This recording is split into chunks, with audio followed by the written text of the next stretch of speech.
पाववडा हा नाशिकची स्पेशालिटी आहे, ती तुम्हाला नाशिकमध्ये येऊनच मिळेल. तर आपण हा आता टेस्ट करणार आहोत.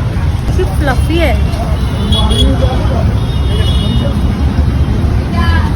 पूर्ण पावाला बेसनमध्ये डीप करून फ्राय करतात.